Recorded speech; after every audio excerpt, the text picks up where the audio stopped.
We had, yes, just, yes, if you enter, there you go. Do you plan on expanding on your short stories, especially Stealing Souls and Sidra and Leech? Will I do any more Sidra and Leech stories? I would love to do some Sidra and Leech stories. I have a couple of them mapped out, but they just haven't spoken to me recently.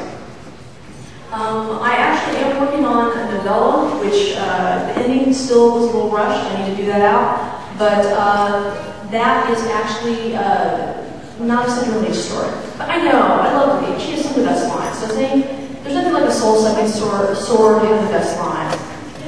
Okay, other questions? Okay. Well, she's right there. You can do that. And then we'll go further back in the crowd. I'm an audio listener, and your recent Meredith book was switched to a different narrator. I was wondering what caused the switch in publishers? What caused the switch in publishers? Yeah. Readers. Readers. Yeah, they said I wrote you a note and they wrote me back saying, well, we don't have any control over this. She switched publishers. And I was like, well, why? The reader switched publishers. Ah. The reader no longer works for that publisher, that is my understanding. So she's no longer in their stable of artists. No. And we do actually have some control over it. They do send us, of the people they sent us, this was the best choice. She changed jobs. My understanding is she changed stables, so she was no longer within their pool. Okay, further in the crowd there. Yes. And you notice that the people who have questions are always on the far side from the microphone person. Yes, I was wondering how you feel about the graphic novels, the little comic books they have about your novels. I love the graphic novels. My husband and I just finished looking at roughs on issue 9 of Laughing Corpse today, before we came here. We actually see the entire process. We see it from line drawings to rough. Well, we see the script first. Roughs, line drawings, we see it all the way through. And the myriad of things that is coloring. Coloring, it sounds so simple. Kids do it with crayons and all that good stuff. It's not simple once it's a comic book coloring, because it's called shading. And shading can make an amazing amount of difference in an image. Rendering. Rendering? Oh dear God. Yes, rendering. It's a three-dimensional look. When it works, it's brilliant. When it doesn't work, take it away. Make it back the way it was, because it just doesn't work. It either works brilliantly or it doesn't. Okay, so we love the comic books and graphic novels. We are looking forward to getting Laughing Corpse, and we've been looking at new covers. And for the issues with new artists, for just the covers though. Okay, other questions?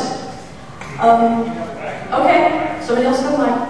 Yeah, I love the comic books too. I was just wondering, are you planning on having them go all the way through stage right? The comic book, right now the comic book industry could do skin trade. They would explode and catch fire because the comic books are still ruled under the, legally it is not still under the same laws that it was when it was considered children's stuff, but the comic book industry is still leery of going too far. So, I don't know. It'll be interesting to see. I mean, we're pretty safe to book 5. How many people know the scene in book 5 that I'm talking about? Alright, it's Jason's nightmare, right? And until that scene, really, we haven't crossed too many boundaries. That scene crosses some boundaries. So we're only on book 2, and it will take 15 issues to do, 15 comics to do Laughing Corpse, and then we do Circus the Dam. So we're looking at a few years. Yeah, we're looking at 22 more issues. We don't have to worry about it yet. And right now, I am only contracted for the first 3 books, so we'll see how it goes. And it really will get iffy when we get to 4 4, when we get 5, and then there's 6. Book 6, where we cross the great divide for real and have sex on stage for the first time with Anita participating. I don't know what they would do with that. I really don't. And so I actually got invited to have Meredith Gentry done as a graphic novel. My reply was there were not enough word balloons in the world to get us through these novels.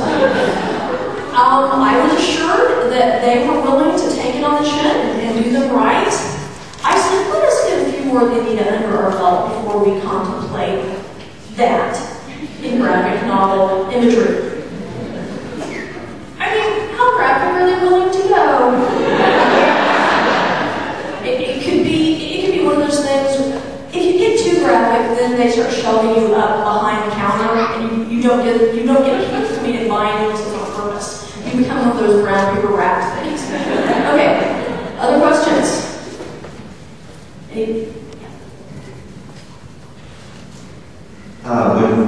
When you're writing on one series, do you ever find yourself, the other series kind of creeping in? What was it? You're kind of getting confused sometimes? I never get confused, but if I finish one novel, then if I start right away on the next series with a different character, then Anita was especially loud in my head when I started to write Mary, because I've been writing, I wrote 5 Anita books in a row when I sat down to write the first Mary novel. And so Anita was much louder. I knew that Mary was alive for me about book 5 or 6 when I sat down to do the next Anita novel and I had to get Mary out of my head for the first time. And I went, oh, cool. I really am into this series now. Yes, about the time that most writers get tired and bored of their series, you know what I mean. They may keep writing them, but some spark has gone about between 5 and 8 for most people. That's about the time I suddenly go, cool, I really like these people. I know my world, I know the streets, I know where everything is.